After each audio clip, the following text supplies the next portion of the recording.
একজন আমাকে প্রশ্ন করলেন যে আপনি ইসলামিক আলোচনা করেন বা কোরআন হাদিস নিয়ে কথা বলেন, তাহলে আপনার ভিতরে কেন ইসলামের লিবাস নেই?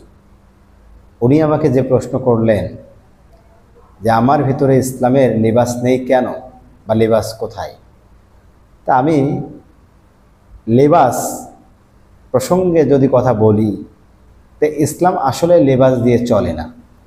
ইসলাম চলে জ্ঞানে, ইসলাম চলে বিশ্বাসে, ইসলাম চলে কর্মে। ইসলামের মধ্যে কোনো ব্যক্তিগতভাবে কোনো পোশাক আশাক বিধিবদ্ধ বিধান হিসাবে আরোপ করা হয়নি। ইসলাম চলবে আপনার অন্তর দিয়ে, আপনার অন্তর থেকে কর্ম দিয়ে, আপনার আল্লাহর প্রতি বিশ্বাস স্থাপন দিয়ে। আপনি যদি এখন মনে করেন বা ভাবেন যে ইসলাম মানতে গেলে দাড়ি লাগবে, টুপি লাগবে, পাগড়ি, পাঞ্জাবি, হিজাব, নিকাব, আলখাল্লা এই ধরনের কিছু লাগবে, তাহলে আপনি সোজা বাংলায় স্পষ্ট পথভ্রষ্ট ও বিভ্রান্ত। এই স্পষ্ট পথভ্রষ্ট বিভ্রান্ত থেকে আপনাকে বেরিয়ে আসতে হবে। আপনার দাড়ি আপনাকে কখনো জান্নাতে নিয়ে যেতে পারবে না, নিয়ে যাবেই আপনার কর্ম। আপনার টুপি, পাগড়ি, পাঞ্জাবি এগুলো আপনাকে কখনো জান্নাতে নিয়ে যাবে না, নিয়ে যাবে একমাত্র আপনার কর্ম। আপনি যা কর্ম করবেন সেই কর্মের ভিত্তিতে আপনাকে আপনার কর্মফল দেওয়া হবে। যদি আপনি ভালো কিছু আশা করেন, ভালো কিছু কাজ করেন, তাহলে আপনাকে সেই অনুরূপ ফল দেওয়া হবে। মন্দের বিনিময়ে আপনি মন্দটাই পাবেন, এবং শুভ পরিণামের বিনিময়ে শুভটাই পাবেন, ভালোটা।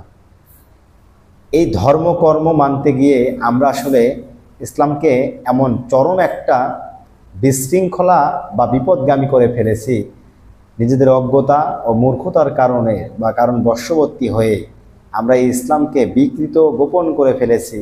এবং যে প্রকৃত যে সত্য বা প্রকৃত যে জিনিসগুলো প্রয়োজন বা প্রকৃত যে জ্ঞানটার প্রয়োজন, সেই জ্ঞান থেকে আমরা এতটাই বঞ্চিত হয়েছি যে আজকে আমাদের কাছে এই প্রকৃতটাকে মিথ্যা বলে মনে হয়। আমাদের চিন্তাধারা এমন একটা পর্যায়ে চলে গিয়েছে যে সেখান থেকে আমরা চাইলেও বেরিয়ে আসতে পারবো না। কেন পারবো না? ভাই, নতুন কিছু জানতে হলে পুরনো যা আছে পুরনো, সেটা আপনাকে চেঞ্জ করতে হবে বা বদলাতে হবে। আর যতক্ষণ না পর্যন্ত আপনি পুরনো পোশাক বা পুরনো রীতি বদলাবেন না বা সেটাকে পরীক্ষা করবেন না, ততদিন পর্যন্ত আপনি প্রকৃত জ্ঞান বা প্রকৃত সত্য জানতেও পারবেন না। তাই সত্য জানতে হবে কোরআনের ভিত্তিতে, সত্য মানতেও হবে কোরআনের ভিত্তিতে। আমি যাই করি না কেন, সেই কর্মটা তো আমি কোরআন দিয়েই মাপব।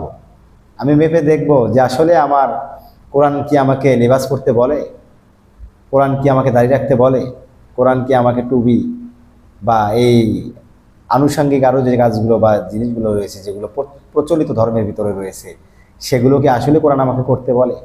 না। যদি কোরআন করতে বলে তাহলে আমি করব, আর যদি করতে না বলে তাহলে সেখান থেকে বেরিয়ে আসবো। আর আজকে আমাদের মধ্যে এমন একটা পর্যায়ে আমরা আমাদের মস্তিষ্ককে আমরা এমন একটা পর্যায়ে নিয়ে গিয়েছি যে কোরআনের কথা বললেও আজকে হাস্যকর মনে হয়। কিন্তু তারা কখনোই চিন্তা করে দেখে না যে কোরআন একমাত্র বিধান বা কোরআন একমাত্র কিতাব যা স্বয়ং সৃষ্টিকর্তার পক্ষ থেকে প্রেরিত হয়েছে, এবং তিনি এর ব্যাখ্যা দিয়েছেন, তিনি এর তাফসির করেছেন, তিনি এই কোরআন শিক্ষা দিবেন। শিক্ষা নিতে গেলেও তিনিই দেবেন, এটা আমাকে জানতে গেলেও তার কাছ থেকেই জানতে হবে। কিন্তু আজকে আমাদের নসিব আমরা নিজেরাই খারাপ করে ফেলেছি।